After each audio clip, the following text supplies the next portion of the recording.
across our university city and South Cambridgeshire. Cambridge 105 Radio.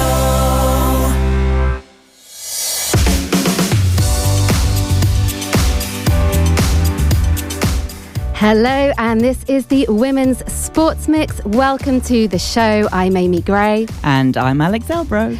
And we're kind of a new show and podcast. We launched at the end of August. If you've been listening to the show, you will know that we cover all types of sports and activities for women and girls in Cambridge and South Cambridgeshire.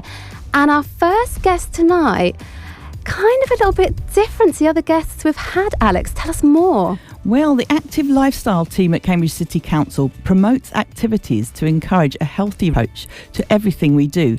And our guest, Christine Sprowell, is the lead for all the projects specifically run for women and girls.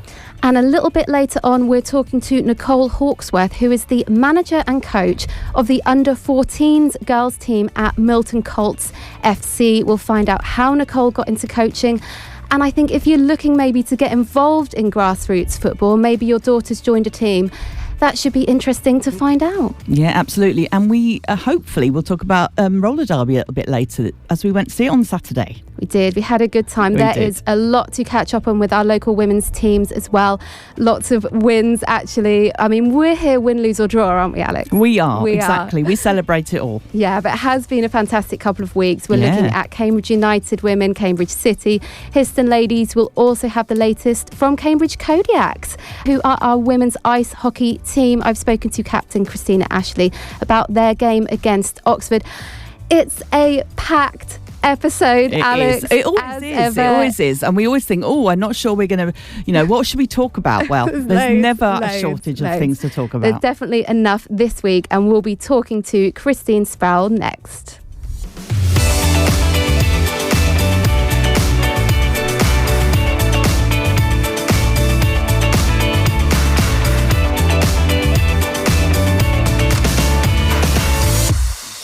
You're listening to the Women's Sports Mix with Amy and Alex. And our first guest today is Christine Sprowell, who leads the Women and Girls project areas in the Active Lifestyle team at City Council.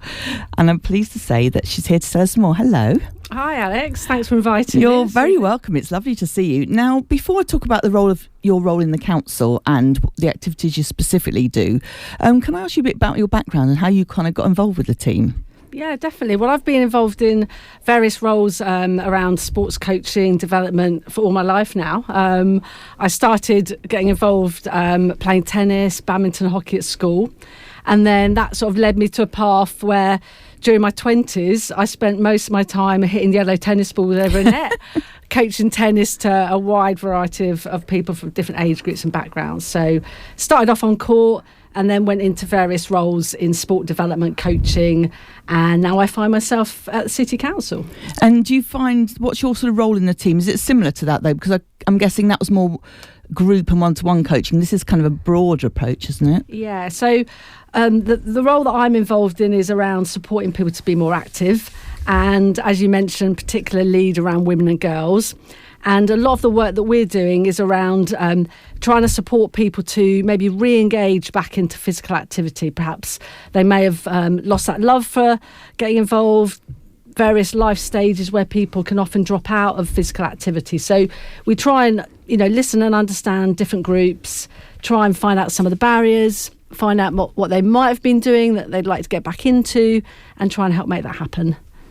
And what do you think the main barriers are to women and girls doing sport? You mentioned there about trying to sort of overcome those, but what are the main barriers as you see it? I think often, there are many barriers and people have got very many reasons why they might not engage, but sometimes, different life stages such as puberty, teenage years, if you're having a baby, you've got a family to look after, and then later sort of midlife around perimenopause, there can often be, barriers to participation. So we try and work with different groups, listen to people's sort of feelings and understand what might be stopping them to participate, and see if we can help put programmes in to make that happen. And I feel that on that, I think in the past there's also a lot of sort of myths and things in those stages of changing that for women and for girls, that you weren't allowed to do anything when there's if you're menstruating, you shouldn't be doing any exercise, except for obviously the adverts where you obviously can roller skate fine. You can't do anything else though. Dancing. Exactly. But and the same with when you're having children, you might get from your parents or other people, take it easy, don't do anything, we don't want you moving. And I think all that's beginning must have changed a lot now, because people are beginning to realise that actually keeping active and fit and healthy during all those stages is really crucial. Yeah, definitely. And, being physically active, it's not just about our physical well-being, it's about our mental health and well-being as well. And, sport and physical activity can be many things, and it can really be shaped as, how you want to use it. So I think, sometimes young girls may have had a negative experience of sport and PE, perhaps when they were younger. And I think schools are doing some great things now to look at flexible options, sport and physical activities in different formats for both girls and boys, that meets their needs. But not everybody's had a positive experience. So later on in life, they may well think, well, sport isn't necessarily for me, but actually it can be shaped in lots of different ways. Yeah. I think if we can reframe physical activity, around, it could be going out for a walk, it could be a team activity, it could be something they do at home online because they haven't necessarily got the time to go to a class. It can be... I think with COVID, that's one of the positive things, that people have really embraced stuff online. And you can get pretty much all activities online, and then you've got all these things you can get with cycling or whatever as well, can't you? Like Peloton type things. I mean, talking kind of probably high level, I don't do that, but I just like to say now I'm bad enough on a push bike, let alone any other bike. But you can do yoga, you can do Pilates, you can do salsa dancing, as you mentioned before, all online if you really want. You can have without anyone seeing you. And sometimes that was people very conscious that everyone will be looking at me, or I'll be the worst person in it. But it doesn't really matter now, does it? Yeah, I probably don't care quite so much. What kind of activities, or I suppose use the general term activities, could be a sport, might be something like you said, like walking, something like that. What kind of thing might you recommend to someone? I think it's finding out what people can do, what they do already, but also what activities they like to do, and do they want to exercise on their own or with other people? Because sometimes people may well like to do an online activity, but other people want to do an activity to connect with others, and they want to be active.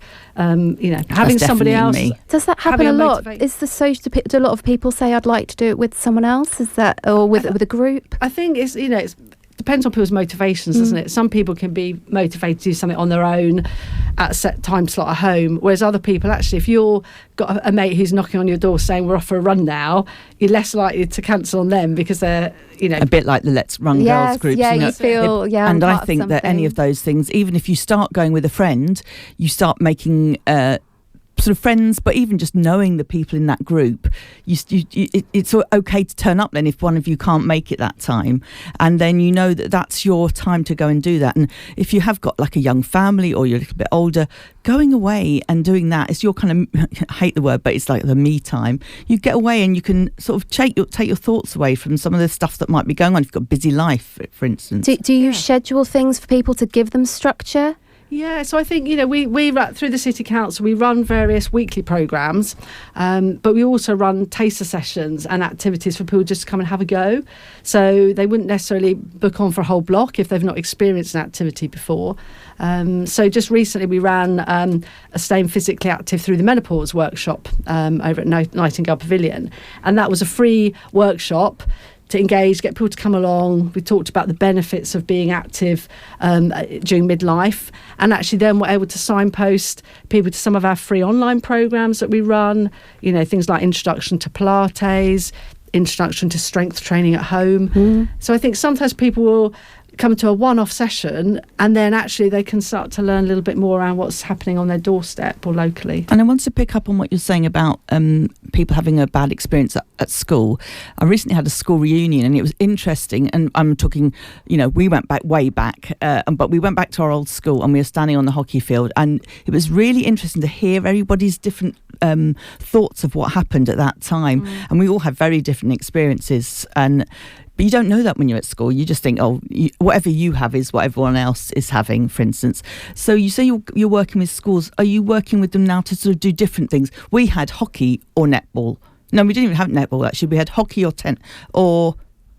we must have just had hockey in the winter. I've just realised we didn't even have netball. We had hockey in the winter, tennis in the summer, like it or lump it, and that was it. Whereas now there are these flexibilities. A lot of schools have gyms, don't they? And you can do other things. I think, from primary schools to secondary schools, the curriculum physical activity offer has changed a lot from when I was at school, and there are a lot more varied activities now, and they're looking at the wider role of physical activity in terms of helping children develop their social skills, their ability to connect with other individuals, their leadership skills. So I'd like to think that the curriculum has changed a lot from when I was at school, but also the after school offer, for some young people, doing structured sport, team sport, that might be what floats their boat. But for others, they want to do something totally different. So I think within a school setting, they've got capability to run certain sessions, but out of school, what we're trying to do is offer activities for primary age children and parents to play together, because I think it's important for parents to be able to learn how to play with their children and do that in a safe way. And also we're looking at parents and particularly young mums as role models. So if we can involve them in activity, hopefully they'll be able to adopt those healthy lifestyle options with their kids as well. And do you notice anything that's particularly popular or a correlation between certain activities for certain people that you've thought that's been really successful for that particular, I say demographic, but that you think, that person's going to like that because that's been oddly successful for everyone? I think it's always interesting. I've been doing a lot of work with community groups, so taking physical activity to a community setting, and I've been doing some work with some older adult groups, and I don't know if you've heard about new age curling, but it's a little bit like the curling on ice, but with little discs that you can use indoors on little ball bearings. So new age curling, go and check it out. And that's an activity that no one's probably heard about, but we took it to an older adult group in Trumpington, and they'd never seen it before. And by the end of it, they were teaching each other how to play. They were actually wanting to get their own kits. And so I think sometimes something new is actually a real leveller because people don't have any previous experience or aspirations. So I've actually used new age curling in a few community settings, and it's, people can literally have a go, they can teach each other to play, and it's good fun. That's a good point about, you have a set thing of, I won't be able to be good at that because I didn't do it. So if you've got that, like you say, you have got no idea how you're going to be, unless maybe you did ball in the on your holiday in the on the sand. But I was thinking, what was the other? Paddle tennis? Paddle tennis, yeah, paddle boarding. Yeah, that's another new one. But it's funny because I go to Pilates class and I heard others talking about it, saying, it's really good, and I was thinking, that's interesting, because we'd been to a thing where they were just about to introduce it at David Lloyd, weren't they? It seems to be gaining momentum.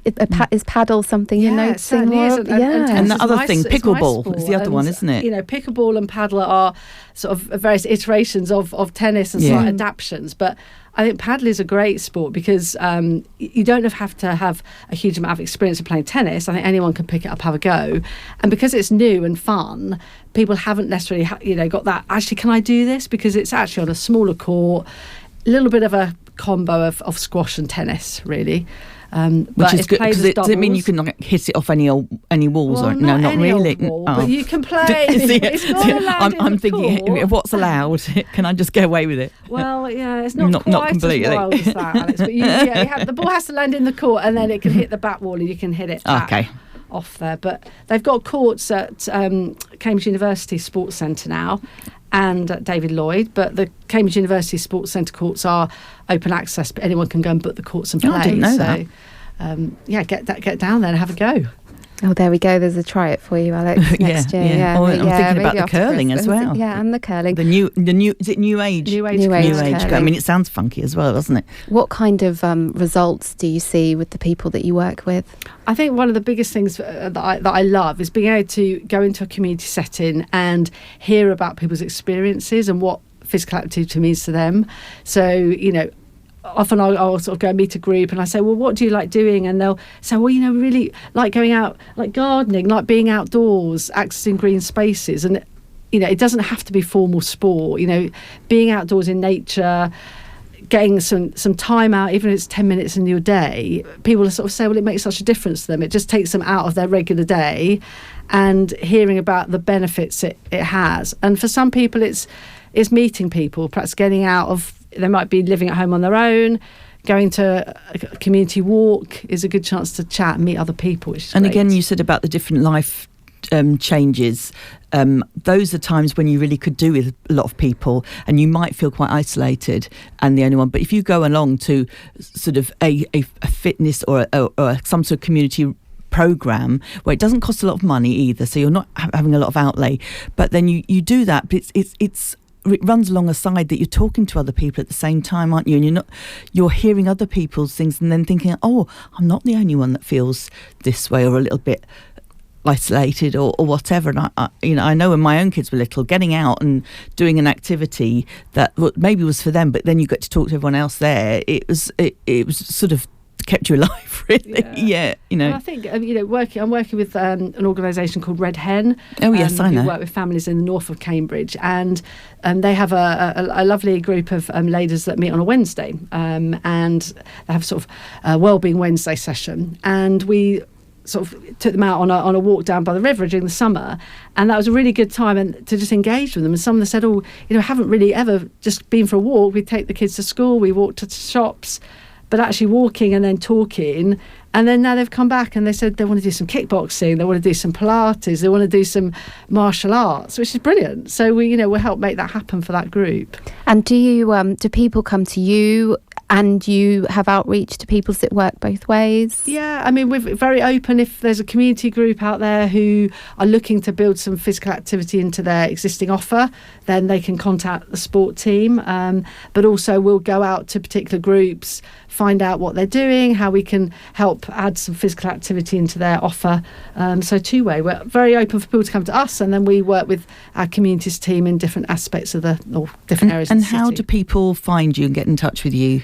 They can follow us on social, so we're on Facebook and Instagram under Get Moving Cambridge, and they can also search for us on the City Council website under Sport and Fitness. And you can sign up for a newsletter via that, can't you? I noticed. That's And then right. that will give you all the things There's happening. There's a lot happening, isn't there? So I suppose it's get in contact and see. Yeah, I mean, they can sign up to the monthly newsletter, and then they'll get information every month directly to their email. So that's a great place to start. Yeah, that sounds brilliant, doesn't it? Yeah, that sounds great. Thank you so much for coming in. And so do get in touch with Christine. This is the Women's Sports Mix with Amy and Alex.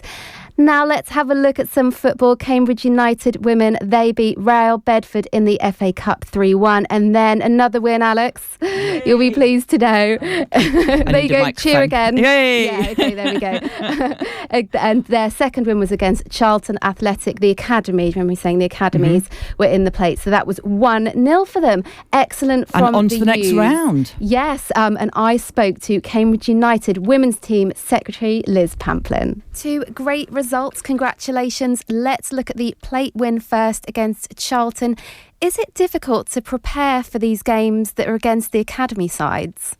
Yes, it is, because we have less of a picture of the games that they've played previously. We were a little fortunate in the last round when we played Bristol City. They were able to give us some info on what Charlton will be like, because they're in the same professional game academy setup. So we did have a bit more preparation for Charlton this time than we'd had for Bristol City. But yeah, it is a bit trickier. We were pleased with the information we got this time round. And how important do you think it was that we got that fairly early goal? Yeah, really important, I think, because we've had a tendency recently to have a good performance followed by a not quite so good performance, and we're talking about being consistent. And so getting an early goal gave us a real momentum to something to hold on to and something to build on as well. So, yeah, really pleased to get an early goal and then be able to hold on to that, yeah. And it sounds like there was quite a lot of pressure in the final part of the game. And it seems like it bodes well how resilient and in control the team were in spite of that pressure. Yeah, very much so. Clean sheets are something that we strive to get, and we're not always that successful. Another clean sheet in this game, and the defence have been playing really well recently, really resilient. Well, obviously the whole team, but it's good for the defence and the goalkeeper to get some credit for clean sheets, and really becoming more resilient as we play more games, which we're really, really pleased with. And I heard Darren say after the Charlton game about set pieces. Is that something you've been targeting in training? Yeah, very much so. Sam, our goalkeeping coach, is also in charge of set pieces, and he has a target of number of set piece goals for the season, and he's really hot on them, and they're really good chances to score goals. And so, if we can get them right, we have another kind of string to our bow to do better. So, set piece goals are really important to us, and we're really pleased to get another one on Sunday. And let's look back at the FA Cup win against Real Bedford. You must have been pleased with that one. Absolutely delighted. Bedford are a really good side. We played them in the midweek previously and had a really good result, but we were disappointed we didn't come away with the win, so we were targeting a bit of just to get over the line this time. And with the FA Cup comes the next rounds and the prestige and also a bit of cash. So the further we go, the better. And we were delighted with the performance and the result in the Bedford game. And having played league opponent Real Bedford, we have another league opponent in the next round of the FA Cup, Norwich City. Yeah, our FA Cup draws in the last few years have been challenging, to say the least. We haven't picked up a draw in the last 4 years against anyone below us in the pyramid, which is a surprise because there are lots of teams in the FA Cup. But at least we know what they're like. We know what we have to target, and it's been a while since we've actually beaten Norwich, so we need to put our best game on, and it'd be great to get another good performance and a really good result in the Norwich game. And we got it as a home tie for the U's, so I feel like if we're going to beat them, is the momentum there this time? I think so. I'd hope so. And Norwich's home is 3G, so the surface is a bit truer.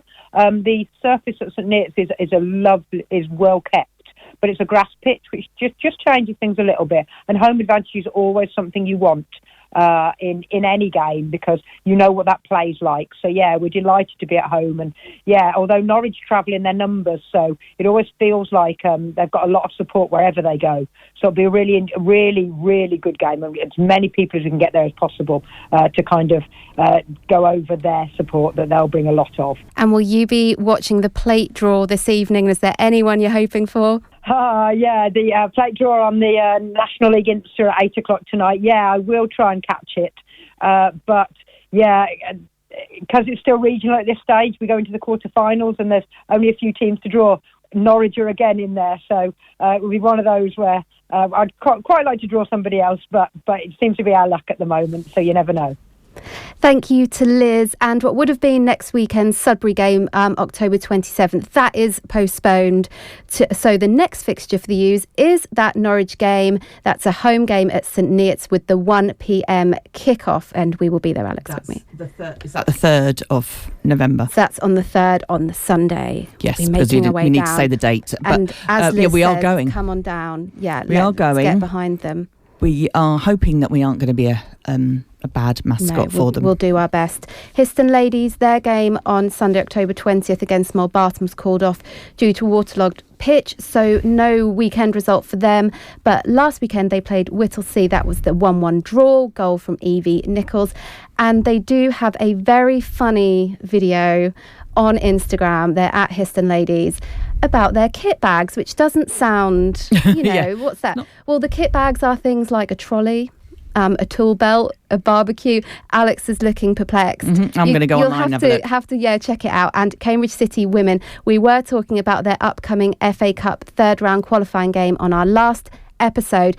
They won on penalties. It was 1-1, stressful, yes. Mm-hmm. In regular time, it's 1-1. And then they took it 4-1 on pens against Wormley Rovers. And they joined the U's in the first round proper, and City have drawn Stevenage. I mean, 4-1 is a good penalties as well. That's good, isn't it? Yeah. Yeah, I guess it got to 4 and they didn't need to take any more, I guess. Well, but, the other ones, I mean, the goalie must be good as well. Yes. That's what I'm thinking. Very well done, Cambridge City women. And where else have we been this week? week, Alex? Well, on Saturday, which was the 19th of October, got the date wrong already, we went to the Kelsey Kerridge for the About race. And it took us a while to get that right.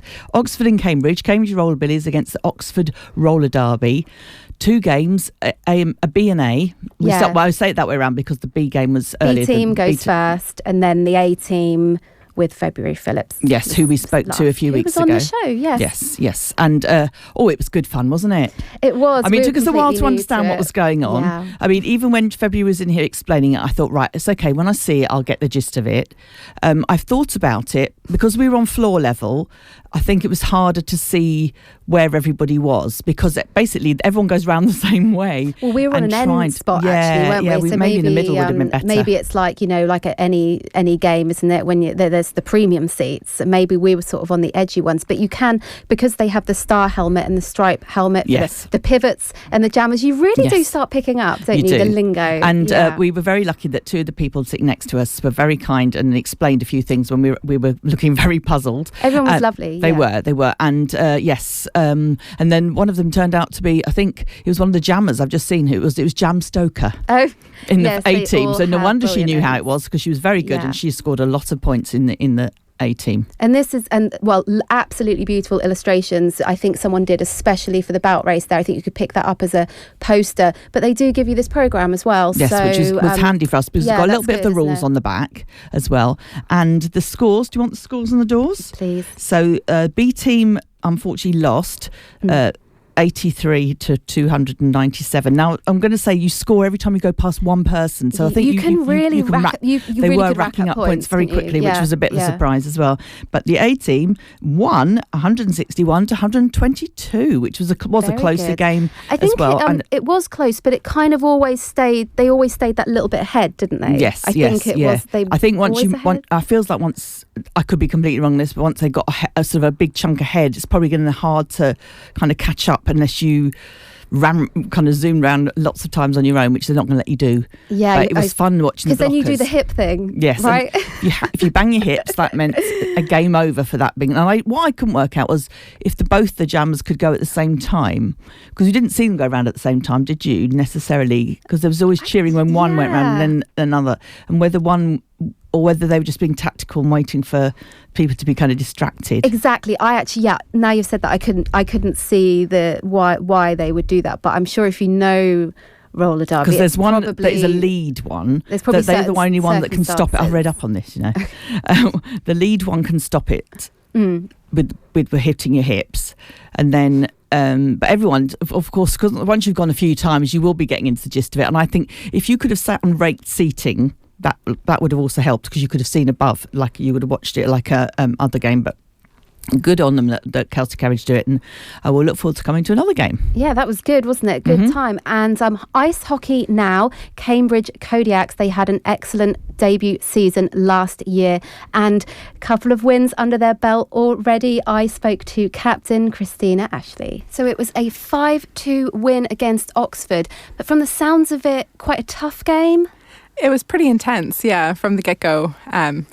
Really good back and forth, but we managed to kind of hold them off and eventually notch our first goal, which kind of got the momentum going in our way, which pretty much is what we need to do every game, just a little bit quicker than maybe last game would have been good. But at the end of the first, it was 1-1. And then at the end of the second, we'd skipped ahead to 3-1. And then by the end of the third, we were up 5-2. Did it go how you thought it would? I think it did in the terms of we got the win, which is what we wanted to. We always set out with the idea of we need to win this game, but we need to treat it like it's a playoff game, like it's the most important game that there is. From the very get-go, you can't assume that you're going to win anything. You can't assume that a game's going to go in any way, because on any given day, any team can do anything. I think that it went well for us. We're happy with the result. I think we worked a little bit harder than we wanted to initially. We had trouble finding the back of the net, but once we got rolling, once everybody was kind of in sync together and going, it was a really great game for us. And I have something in my notes here. It says 2 goals and 1 assist for Christina Ashley. Yeah, it's a 3-point game for myself. But I mean, like any game, the assists are on there because it's a team sport. And we saw some really beautiful goals this game, especially like Josie Milton. She worked so hard that game, had an incredible game, made a beautiful 5th goal. Claire Ledbury went coast to coast, which is something that we say in hockey for going like end to end. So you're going through everybody. Coast to coast. You're going through everybody on that team. You're doing it yourself. And she like nice low corner. And then Julia Maybury, who this is her first season with us, also put one in, which was really nice to see. And what was with the penalties that you had? Yeah, so we did have a mid-ice fight that happened in the game, which means that there were some major penalties. There were 3 on each side, so 3 players ejected on each side. Unfortunately, it's part of the game that happens sometimes, but we kept rolling after it, and we managed to get Josie's goal right after too, which was kind of a nice little uptick for us to end on a good note. And the next game that you have is the Stars again. Is that a quirk of the fixtures? Is that an ice hockey thing? No, I mean, it would be great if we played back-to-back against different teams because you kind of have it fresh in your mind what you need to do, but it's just sort of a quirk of the fixtures. It's how things played out, but it's our home opener. It's a Halloween game, so we're really excited for it. And because we have just played them, you do kind of go into it with this sort of momentum and this gear up and build up to it, which is a really nice feeling. I personally really love it. And when you're thinking of, okay, how are we going to play? What are our tactics? It's kind of in a way difficult because you think they could just play completely differently. Can you even rely on that game? Well, that's the thing. Like, you can have a different squad each time. You could have a different goaltender, for example. They could have players that maybe couldn't play. We had a few players that couldn't play last week that will play this week. And we also have some players that won't play next week. So it's always a different team. It's always a different game. What we've tried to do this season is go in with what we say, like, quiet confidence. So confidence in the ability that we've got some exceptional players, that we're really good and we know what we're doing, and that we can win games if we play together as a unit, but not arrogance as to think, oh, well, we won the last game, so we should win this one. Because if you do that, you're automatically guaranteed to fail. And we're a couple of games into the season now. From where you were pre-season, is it going as you expected? Are things a bit different? I mean, it's a really nice way to start the season with 2 wins, and we obviously want to keep that going. We would love to just win all season, have no losses, have no draws, keep going that way. We have a lot of new players that have joined us, so I think it's been incredible that they've meshed so well and the team's kind of kicked off in such a good way. So tell me about the Halloween game, and you've got some special stuff going on, haven't you? We do. So it's our home opener, which we're really excited about. We love the Cambridge crowd because they're just always so much fun and so supportive. We've got a whole bunch of different things happening. There's a costume contest. There's trick-or-treating for kids where the players will come up and give candy out. There's Chuck-a-Duck, which sounds very strange, I know, but I promise you it's a lot of fun. There's a raffle going on as well, 50-50. So there's lots of stuff to do, lots of fun. And there's the appearance of a new jersey too. And you didn't, well, the new jersey, yes, that's the 3rd kit, isn't it, that you're showing. There's another thing you didn't mention, and listeners won't be surprised to know it's the thing that I zoned in on, a bake sale. Yes, definitely, a bake sale. We have a team full of bakers. We often eat far more than we probably should at trainings and things like that. We've got a banana bread thing going on, but we've got all different types of baked goods, home goods that are coming, and they will all be labeled with allergens as well and things like that so that everybody can be included. And can people pay on the door? And when is the face-off / puck drop? Nice! Puck drop is at 6:40 p.m. Doors will open at 6:20. You can pay on the door. There's family prices, there's kids prices. Kids under 10 go free on top of that. So it's a fun night out for everybody. Thank you to Christina and the Kodiaks. And up next, we're talking to Nicolle Halksworth, who is the girls under 14s coach for the Milton Colts.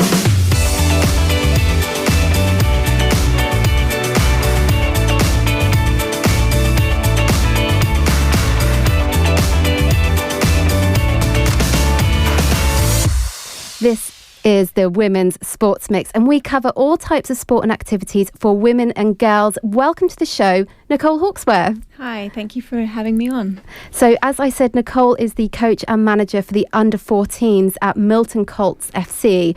Could you tell us first, overall, what's Milton Colts? Because it's quite a big club, isn't it?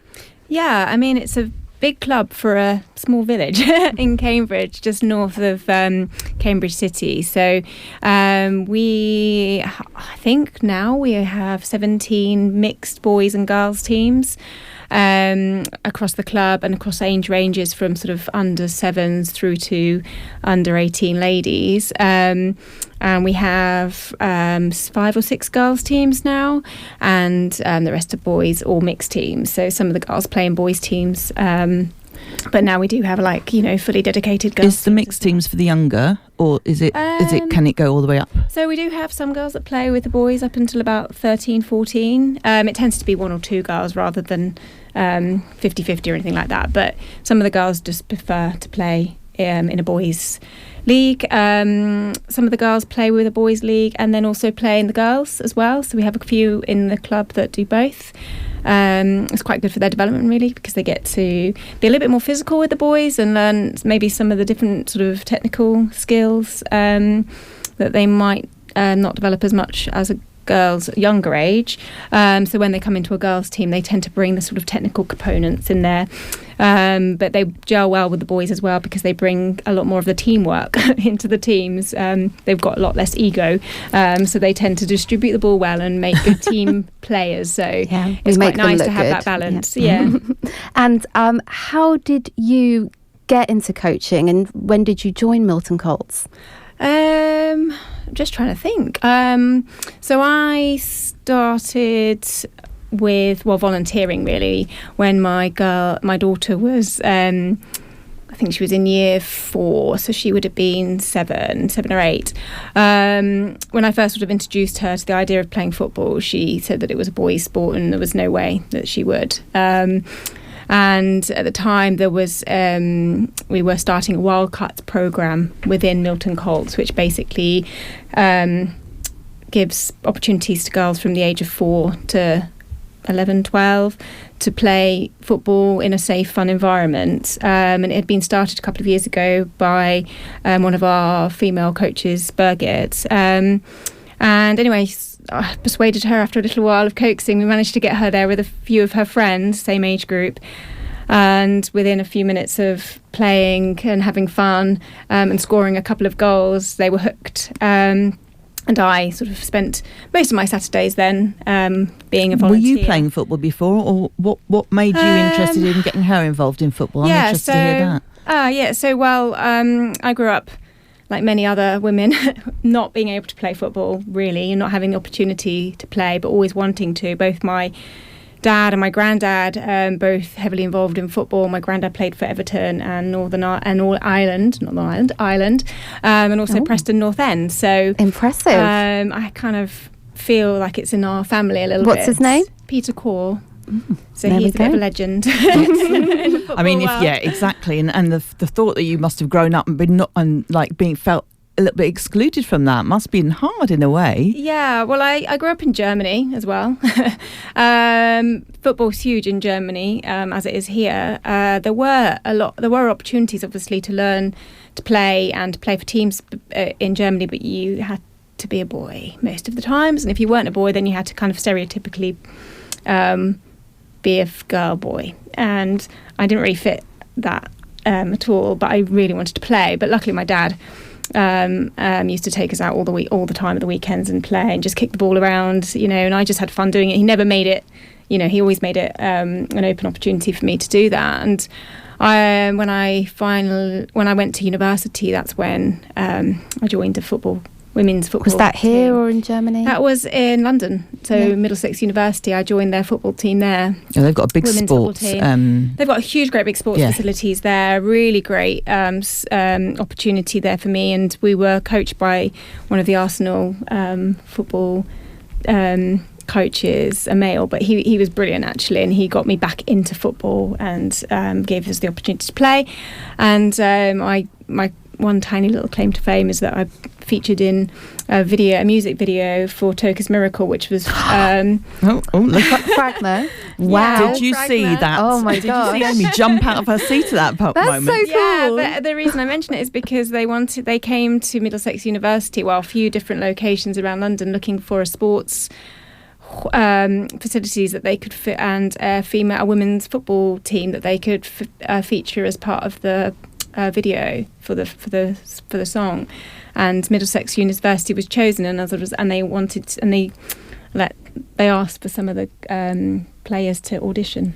Fantastic. And I was chosen, so I got to be in that. So yeah, it's kind of always been in my blood, I think. It's always been something that I've loved. And then having children, I have to admit I was a bit sort of sad when I realised I was having girls and not boys. And because you thought they wouldn't able- have the opportunities to play football. 100%. Yeah. I didn't, at the time, I didn't think that it would be a possibility. And I was always quite envious of the parents who, spent their Saturdays watching and cheering on from the sidelines while their children played football, or any team sport really, but football in particular. Mm-hmm. And so when I heard about Wildcats and the programme that Milton Colts had established and the opportunities it had for my daughter, I wanted to get involved. And like I said, it took a little bit of coaxing, but once her and her friends were hooked, and I got more involved in the volunteering there, I then took upon my level 1 coaching with the FA, so that I could develop my coaching skills and just be a bit more sort of hands-on with the girls and their development. And I then ran Wildcats myself, so I superseded the coach that was running it the year before me. I ran the Wildcats program for a year, and then from there I took 10 or 11 of the girls that I'd been working with over the last over that season, and formed an under 10 girls team, which are now my under 14 girls team. Yeah, so I've taken them about across. that. You move up with them, don't you? Yeah, I progressed with them, and they've stayed. I'd say the core team have stayed with me, including the 3-4 girls that started at Wildcats with me. So it's been quite a journey and quite good fun. This often happens, isn't it? That it's for progress to be made, it's people like you that didn't have it, and then you give to the next generation. And it's sad really that you missed out, but also look at what you've been able to do, other girls don't have to do that. I was also going to ask whether you're thinking, if you think that you might do some more of the coaching qualifications and take it further into the sport. Now there's a lot more opportunities available. Or refereeing. Well, yeah. So funny you should say that. I'm currently halfway through my UEFA C license, which is the equivalent to level 2. It's a lot more in depth and goes into much more of the kind of development side of site coaching and developing skillful players, and just being a lot more sort of focused on how do we take the players and build and develop them on their journey to hopefully become professional amateur footballers in their adult life, or just generally keep them in football, which is my biggest goal really, is just to keep the girls playing for as long as possible. And and keep them fit and healthy going up in as they get older, because I'm saying the drop off at 14 is often very into puberty. Often a lot of girls drop out of sport stop. Yeah, so I went to a conference with women in sport at the beginning of this month, and an alarming statistic was that 1.3 million girls who previously loved sport drop out during their teenage years. And for me that's quite an alarming statistic, and I don't really want that to happen. So anything I can do to kind of keep the girls that I have some influence over involved or participating and enjoying sport for as long as possible, the better really. There's so much more opportunities because of people like yourself. You were saying if there's people more getting into coaching and at a good level, not just shouting kick it up the end or whatever, actually knowing what they're talking about. And you were talking to me just before we came on about how you've brought in a personal trainer to work with the girls as well, because of strengthening and other parts of it, so that they're getting an all-round kind of exercise as well, not just because we were saying about injury in sport. It's so important to have that strengthening training and other stuff, exercises aside just not just again, but the running up and down. You need to have the stamina and the conditioning. Yeah, exactly. And there's a huge amount of research at the moment into injuries, particularly in women and teenagers. I have one of my girls who's currently out because she hurt her ligament, her knee in her knee, and couldn't play and could barely walk on it. And so, for me, making sure the girls are warming up properly, cooling down properly, that they're prioritising their body and their physical strength and conditioning is really important. So yes, luckily for us, I met somebody a few weeks ago who's a personal trainer called Sophie, and she specialises in women and girls, and she wants to get more involved in the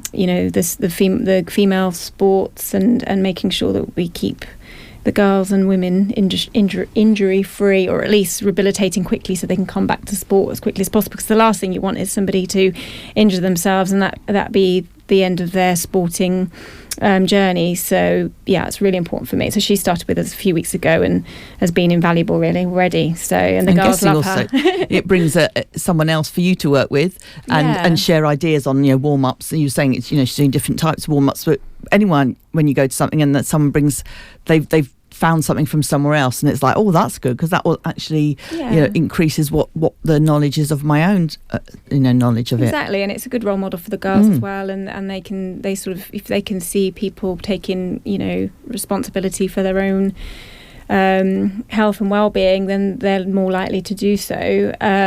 So yeah, it has been a really valuable addition to my coaching team anyway. So, and it's a lot of thought going into grassroots football, isn't it? There's a lot of people putting a lot of effort into making sure, like you said, it's not just you're playing the game, you're thinking through everything about having girls doing sport.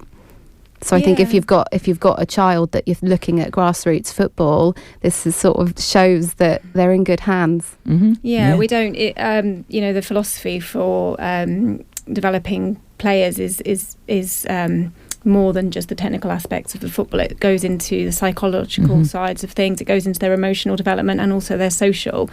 And for me as a coach, to develop a player, I have to look at how I develop each player, each of the different individuals that I have on my team, and cover each of those four sort of quadrants, which make your kind of whole player.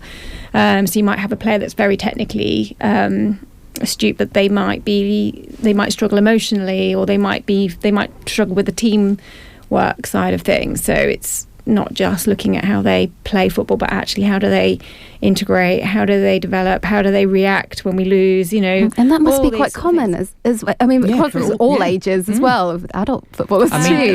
That's good training. And the fact that you're coaching them, and you're also recognising that isn't just a win, it isn't just that it's all part of the, like you say, making the team work as a team, because it's all very good, having very good strikers, but if the defence is rubbish or whatever, you really can't, you can't afford to do that, can you? No. Or your team then gets disheartened because they're not winning the games that they want to, where they feel they should, or, whatever. There's all that sort of thing going on, isn't there? Exactly, and it's building resilience and confidence in the girls as well, and just being able to get them to recognise when they may have not played their best, or if there's something that's underlying that's stopping them from performing well, that they're able to kind of talk about it and work it through, and we can build on whatever it is that they need extra guidance on, or help with, or support with as well. So being able to sort of spot when things aren't quite going right. And in those teenage years, I mean, that's really brilliant for building people, like you say, resilience, and they're not easy, those teenage years. No. None of us find it. So having people like yourselves to be able to, outside of your parents and outside of your family circle, to be able to kind of support you and know that they're there in a safe space to do it, I think that's absolutely brilliant. Yeah, exactly. I mean, I've come through a particularly kind of rocky period with my girls in their kind of like coming out of their childhood into adolescence. So the last couple of years were quite challenging from an emotional side of things, really, and getting and the girls finding their way through. But I have such a good relationship and rapport with the girls that it helps me kind of understand them and provide for what they need. And I have developed my coaching sessions, the training sessions that we do, to be much more kind of social and fun and inclusive, so that nobody feels left out. And if we address any poor behaviour or any kind of like behaviour that you don't want. So we do have values within our team that we try to upstill, and the girls, they've worked with me on those as well, so they know them and they want to uphold them. So yeah, there's a lot of work that goes on behind the game. And actually to be honest with me, it's probably the more important side of the game, because I think anyone can teach someone to play football, but it's actually all the aspects that go into developing an individual. And they'll take that through in whatever, if they come on to go play professionally or amateur, or if they go into university and they want to play in team sports, they will know what's what, if you know what I mean. They know how that, and also even if they're not even in sport, but in any sort of social situation, that's going to help. And in works environment. Exactly. I think if you can play a team sport, then you're already a team player. And I think for a lot of companies and employers, they're looking for those attributes. They're looking for people who are resilient. They're looking for confident people. They're looking for people who can work well in a team, that understand and are inclusive. And the football that we provide at grassroots level, particularly with Milton Colts as well, because our ethos is to be inclusive and provide opportunities for all individuals of all levels and abilities. And these children go on to be leaders and business owners and entrepreneurs and scientists and artists, and you name it. They go on to be real creators in their adult life. And this is an important thing to remember. That's why you're doing what you do, really.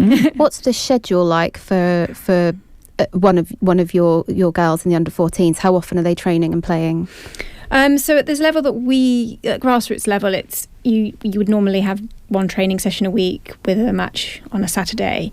And the training is about an hour and a half. But then quite a few of the girls who are really keen and really want to develop their football may do some of the local regional development centres. So with Cambridge United, they run a development programme for girls particularly. They also have an elite pathway as well for slightly more talented players. And then Norwich City have the same. So there's other programs that run sort of in parallel, but what they want is for the individuals that come to play there that actually then have a team that they play for on a Saturday. So they get a lot of the sort of technical training and skillful training, but then they encourage them to be part of it as a team. So yeah, there's a lot of parallel clubs out there that are supporting the girls' pathways into football. And are there many other women coaches across grassroots? It's definitely increased in number over the last, certainly since I've been coaching for the last 6 years. I've seen a huge incline in women coaches. Not as many as I'd like. Like I say, on my UEFA course, we walked into a room full of men and it was myself and a co-coach and 2 other females in a room of 20. Luckily, very, very supportive and very I felt very welcomed there, but it would be nice to see more women females coaching. In our club, particularly Milton Colts, we have a very healthy ratio of women to male coaches and managers, and we all balance the responsibilities really well. So it's quite nice. There's quite a lot of teams that have a female and a male. Hopefully people are listening to this and thinking, maybe I could get involved. I think we could speak to Nicolle all day, couldn't we? We're about to crash into the news. Who have we got next time, Alex? Cricket. Yes, we're talking cricket, women's cricket, with Hannah Warren, Women's and Girls Participation Officer at Cambridgeshire Cricket. Brilliant. And thank you to Christine, who we had on earlier, and Nicolle. Thank you so much for letting us know about your role at Milton Colts. We've absolutely loved having you on. You're welcome. Thanks for having me. And thank you everyone for joining us today. Yes, so we will have more football and ice hockey news, of course, in the next show. And if you do want to get in touch with Nicolle, of course, go through Milton Colts Instagram or socials. Also, just to add that we do have a women's football team that started about 6 months ago. So if anyone wants to get involved and they're over 18, then they're more than welcome. Well, there we go. That's it for today. We will see you again in 2 weeks.